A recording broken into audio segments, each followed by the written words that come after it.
کیا تمہیں پیغام محمد کا کوئی پاس نہیں؟ اصل میں ایک ٹکڑا ہے شعر کا جو اقبال نے کہا تھا آج سے تقریباً 80 سال 90 سال پہلے اپنے اشعار میں، قلب میں سوز نہیں، روح میں احساس نہیں، کچھ بھی پیغام محمد کا تمہیں پاس نہیں۔ ہم نے پیغام محمد کو تو چھوڑ دیا صلی اللہ علیہ وسلم، ہم نے میلاد محمد منانا شروع کر لیا۔ ہم نے میلاد النبی کے نام پر جس پیغام کو اللہ کے رسول صلی اللہ علیہ وسلم لائے تھے اس پیغام کو نیست و نابود کر دیا۔ اللہ کے رسول صلی اللہ علیہ وسلم نے جس حیثیت سے ہمیں پیغام دیا تھا، جس نوعیت سے توحید کو پھیلایا تھا، جس حیثیت سے ہر قسم کی تکلیفیں سہی تھی، ہر قسم کی گالیاں سنی تھی، ہم نے ان سب کو تو چھوڑ دیا جس کا حکم اللہ کے رسول نے کبھی دیا نہیں، جس کے بارے میں اللہ کے رسول نے کبھی گفتگو نہیں کی،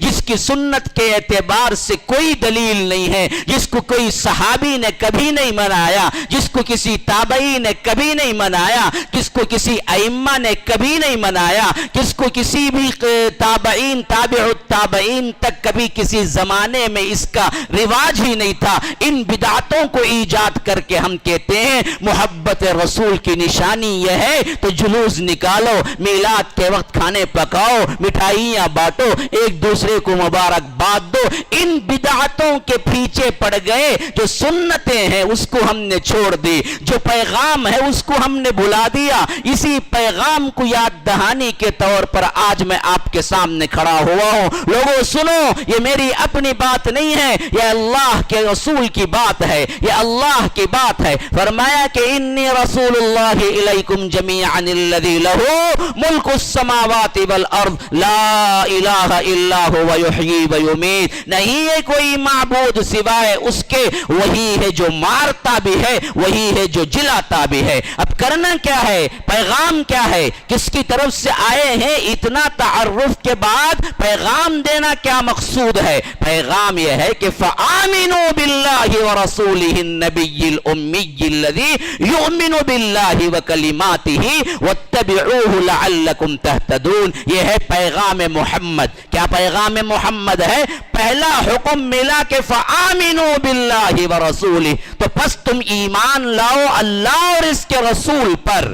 ایمان سب سے اہم ترین شے ہے۔ ایمان کیسے لاؤ؟ کیسے ایمان لاؤ؟